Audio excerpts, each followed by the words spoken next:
in a mood right now, fucking go for it. That's you what like I like. him? Have a time. Just go. Now, don't talk to me during football because I'm a very, very boring, bossy bitch. But right now, I like this. Do it. See what happens. Off-season Erin. Me. Yeah, trashy. That's not true. Off-season Erin's on fucking fire right now. Hey guys, welcome to the official YouTube page for Calm Down with Erin and Charissa. This is where you can watch all of our ridiculous conversations and fun interviews. We have full shows. We've got pre-games, anything and everything that you guys could want. But first, you're going to have to subscribe. Just hit subscribe right there and you're good to go. And now you can calm down with us. Yep. Can you tell that we're reading this off a script? We hope so. All right. We need to calm down and wrap this bad boy up. Press subscribe. Thanks for listening. Calm Down with Erin and Charissa is a production of iHeartRadio. This is juicy. Juicy Couture? Juicy How Couture. many Juicy Couture outfits did you have? Welcome everybody to the Calm Down pregame post Super Bowl. So we are. I had a green one. It was very Oscar the Grouch, and I wore that shit everywhere. Yeah, weird. I think that was the only one I could get my hands on. Whoa! I always wanted a pink one, and then I finally found one at Loman's. Do you remember Loman's? It was like Loman's was the discount store, but for like fancy stuff. It'd be like your Century 21 in New York. I remember you thought I would have found Willy Wonka and the Chocolate Factory golden ticket. When I found that Juicy Couture set at Loman's, I was like, $100? Oh, it's so expensive, but I have to have it. So welcome. Good. Pre-game questions. Okay, Anonymous. Ex stalling to sign divorce papers. Stop me if you've heard this before. And now his girlfriend is pregnant. Whoa! What would you do? OMG. Okay, well, my lawyer is going to call me after this episode airs if I say too much, if you know what I mean. So why don't you take this one and I'll fill in the blanks. I think that's a felony, no? I would call the cops. I don't know how to deal with this. This is no bueno. I would call Dom from the Philadelphia Eagles. That's what I would do. He's the fixer. That's amazing. Olivia Pope, sit down. We got a new sheriff in town. We got Dom. Look, sister, I paid a pretty penny for a divorce lawyer, and I would pay it twice. And what do they say? 3 times on Sunday, whatever the expression is. Let somebody else handle this because this is so not something you want to get involved with. Just get that signature and run. Woof. And keep us posted, please. And be careful. Please, right back. Yes, and be careful. Okay, YVO. How long does re-entry take? We talk a lot about this in our big show that's already going to be out. I don't know. And I worry for my husband for this because I typically say when I do a vacation right after the season, it takes me about 3 days to unwind on the vacation. Like I'm still like fucking annoying, anxious, like crazy. I need a good 3 days before the vacation starts to chill the fuck out. It's usually like right before we're headed home. I'm like, oh my God, now I finally am unwinding. I don't want to leave. And I've been a bitch the whole fucking time. So I don't know. I don't know how long this is going to take, but I better get going here. Last night I was already like on him about something. He said something and I go, you know what? Can't I just have a break? Like, relax. You're walking the dog with a Sauvignon Blanc, bitch. Shit ain't that bad.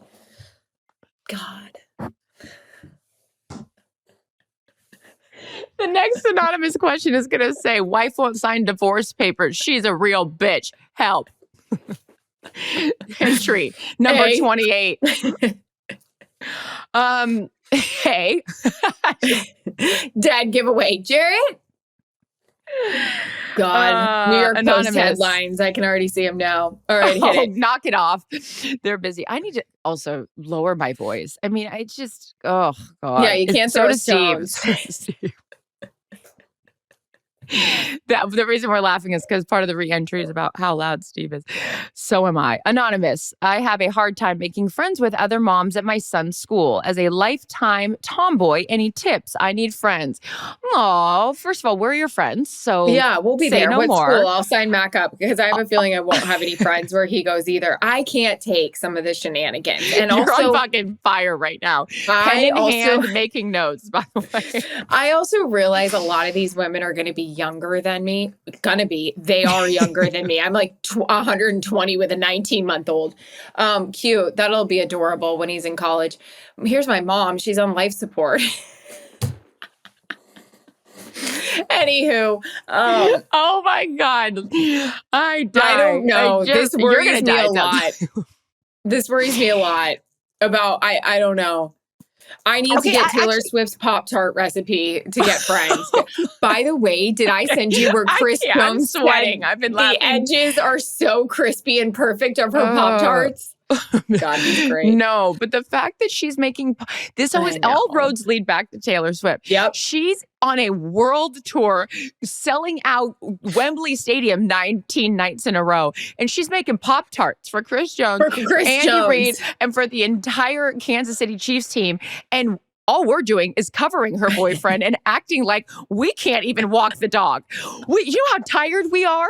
We are so tired. We have been. Did you not see that we were on TV 5 minutes ago? You just go fucking deal with this, okay? Deal with us in February when it's over. Well, now it's finally over. She's making Pop-Tarts during all of that, and we can't even pick up our clothes off the floor. God. Okay, I'm gonna help our new friend out here, Anonymous. Yes, I don't have children.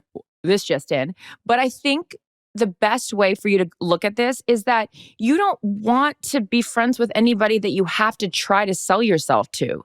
Like, you don't want to have to go out there and try to solicit friendships. I think that for you, it's probably just stay authentic to who you are. And if there's no one that's like-minded like you, then that's fine. You don't have to be friends with the friends of, your son's school. Go in, maybe be a room mom and help out with the other kids or help with the teacher or feel like you're participating that way. I'm not sure what the room mom does, but it sounds like something that's nice. And you could maybe do that if your schedule allows. But yeah, I would say don't feel like you have to try to go out of your way to sell yourself to somebody, and that you should be friends with people who want to be friends with you authentically. I'm going to say at the My Gym classes, sometimes I feel like I'm off by myself because all the moms are together and I'm just flown in for a minute, but, when they talk to me, it's really cool. They're hey guys, what's up? It's so true. I'm such a loner. Sorry, Mac, your mom's a loner. No, that's fine. Everything's fine. Marilinda 1102, what we got? Read it, girl. Tell us the flight attendant story from last week. I don't remember last week. Oh, I know. Miller Linda. Was this yours? First of all, I said Myler Linda. It's Miller Linda. So I hope this means Miller Light, or maybe Miller's your last name and my brain's just going to an alcoholic beverage. But Miller Linda 1102. I'm sorry for the, brain fart there. The flight attendant story from last week. It was probably from a couple weeks ago. Steve? Yeah. Re-entry. Get in here. Steve, I didn't know that he was around the corner. Or are you waiting to go up the stairs because you don't want to get in the shot? He's gotten in the shot already. Oh, you're already upstairs? You're just making noise? Steve, I'm still working, okay? This is...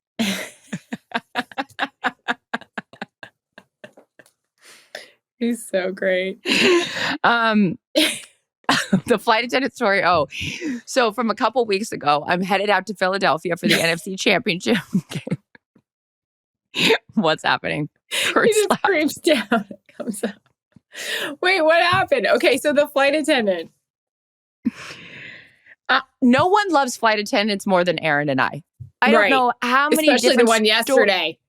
Oh my God, especially Tammy. We love Tammy. Nobody loves flight attendants more than Erin and I. Seriously. We appreciate that they're there for our safety. They are not waitresses in the sky. I get it, okay? Concierge. However, if everything is safe on the plane, part of the purchase of a first class seat is to I remember this. Get a beverage sometimes before the plane takes off if the time allows. But if nothing else, it's to be offered a beverage. Like even when they say, and I've spent plenty of time in Coach, so I know that even when the peasants, me back there in Coach for all the years, don't get a beverage, the royalty in the first class section do, because they paid the extra money for the seat. No problem. I'm totally understanding of that. The flight. It's not a long flight. It's one of those quick little hour flights, whatever. So there's not full service. Hey, no problem. I'm in the last because you're row. coming from DC. Yes, you're coming from DC to Philly. Yeah. So I'm in the last row of the first class section. So I see the, delivery to the first 3 rows. Okay. And I'm thinking, oh, okay. Then a little time goes by and she disappears. And I'm thinking, she's got to come back soon. I mean, we're on our descent. Literally, the captain has made the announcement. We are on our descent. The feeling in the stomach goes. We're putting things away. Tray tables are up. Laptop is stowed. We're on our way down here. She wanders back. She's now collecting the cups from the first 3 rows. And I'm thinking to myself, I didn't even get offered a drink. So she comes over and she's looking to see if there's any cups. And I go, can I get a drink? She goes, no, the service is over. I go, you never even came back here. And she was like, big sigh. What do you want? I said, well, I'd like a glass of red wine. And then I say to my seatmate, maybe he would like something. What would you like, sir? Oh, I'll just take a water, thanks. Okay. She goes back up. She comes back, stands there, gives me the cup, and she goes, you've got 4 minutes. Oh, 4 minutes? I was like, well, first of all, now I'm going to drink this thing in fucking 30 seconds. I went like this. Don't tempt her with a good time. By the way, don't tempt me. Yeah, you don't have to challenge me to chug anything. And now, out of spite, you don't even have to move, sweetheart. Let me just chug this for you. I went, goo, goo, goo, goo, goo, goo, goo. Is that Taylor Swift on the Jumbotron or Charissa in 4C? Handed it back to her and I said, there, that should save you some time. No, I'm sorry. It's rude. It's rude behavior. And I will applaud all the efforts of any service person. As a former service person myself, I've talked about it a million times. I've been a waitress, been a hostess, been a bartender, all the things. No, I haven't been a flight attendant, and I have a lot of sympathy for all the things you guys have to deal with. But there was no reason that row 4 was not allowed to have a beverage. So how about forget the 4 minutes? You forgot row 4. So now chug it up and move it on, sister. I mean, and it was not my preferred airline. And I think that is really what it comes down to. It wasn't my preferred airline. And that's why I only fly Delta. I love concierge key. I love American. That's where I am. I get you. I'm just pledging my allegiance. It was neither. Yours. I know. No, I know. It was neither. But I was neither giving mine a shout out. Yeah. I'm sorry. You got 4 minutes. I'll make this real easy for you, sweetheart. I'm done in 4 seconds. That should save you some time. I'm sorry it was rude. Oh, shit. I forgot that we're doing the pregame. Yeah. Pregame's over. Okay. Okay, anonymous. Am I crazy to get on a 9-hour flight to go see a guy I met on vacay? Parentheses, out 3 times. Well, just make sure on that 9-hour flight, you're getting food and beverage service. Oh, well, if it's on the airline we were not talking about, then she's not going to get it until 8 hours and 30 minutes into this thing. I don't know. I'm in a mood right now. Fucking go for it. You like him? Have a time. Just go. Don't talk to me during football because I'm a very, very boring, bossy bitch. But right now, I like this. Do it. See what happens. Off-season Erin. Me. Yeah, trashy. That's not true. Off-season Erin's on fucking fire right now. Sure. Sure, I love when you say that. It's such a dismissive thing to say ever. When someone says something to you like, oh, what would you like to eat? Sure. Just say sure to anything. It's so funny. Sure. Okay, anonymous. Am I crazy to get on a 9-hour flight? No. But this is my problem. This is where I end up, having to pay alimony. I'm just out here going, sure. I would say this, I'm with Erin. You only live once. Okay, go ahead and do it. But I will say, make sure that he is paying for that 9-hour flight. Ooh. Because I'm at the point in my life where I'm done paying my way to things because I too many times have tried to be like, I'm independent. I can pay for it myself. No, if this guy wants me to come meet him on a vacation that's 9 hours away, he can pay for the flight because I don't need to look like desperate Betty and get on a flight and fly 9 hours to meet this guy if he's not paying for the ticket. No. That's a good point. I'm proud of you for saying that. I am. Right? I'm done with that. So make him pay and you'll meet him anywhere on the moon. Okay. Chris O'Neill Ryan, hit it. What is your favorite must-have Super Bowl party food? Well, the pimento cheese from the Four Seasons. So good. Fantastic. I had 75 chicken fingers on Sunday and it wasn't enough. I love a 7-layer dip. I don't know if that's a Super Bowl thing, but I love any kind of dip thing because then throughout the game, you just dip. With the boys, when we were watching the game at the green room, the stadium, there was a lot of chicken fingers, a lot of French fries, just any sort of like feel good food. But a dip is good as well. Anonymous. Whoa, this is a long anonymous. I recently got married and my maid of honor completely dropped the ball. She's been in a bad relationship for 2 years. A month before my wedding, they broke up and she told me to remove him from the guest list. Fast forward, immediately after the ceremony, she came up to me and told me there was a problem and that he showed up. I calmly and nicely said, "I'm sorry, there's no space," and walked away. She never apologized or said anything or tried to resume our friendship as normal. I finally confronted her post-honeymoon and she gave me a half-ass apology. Since then, we've barely talked and she's still on and off with the guy. She reached out again and wants to meet up, but I feel like the friendship can't continue if she's still with the guy. Help. First of all, how dare she bring this shit to your wedding? Like, she's not in a good headspace right now. And I feel like that's unfair to take it on your biggest day. She needs a little timeout. Good. She needs some time on the stairs. She needs a talking to on the stairs. I would say, all of the above on that. She's not in a good headspace.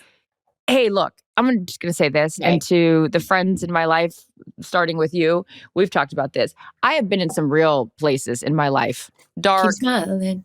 Keep shining. I've been in a lot of different places. Okay, where's Waldo? Now that I feel like I'm on the other side of this, I can look at this situation from the other friend's vantage point and be like, hey, she's obviously really like this guy. She's protecting the guy.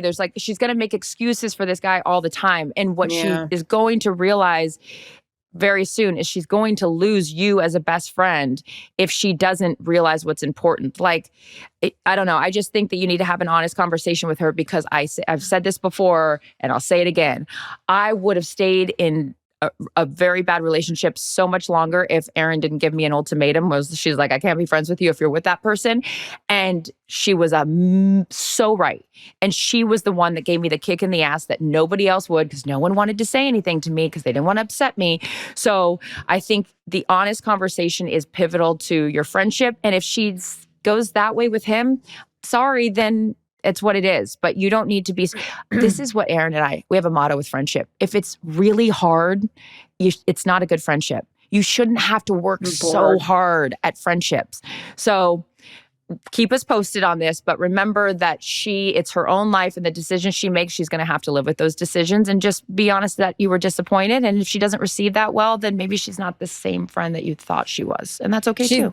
She's going to come around. She's just in a really bad place. And unfortunately, she's going to have to go through it to figure it out. Mm-hmm. Like if this is your person, she will figure it out. But she may have to go through some shit.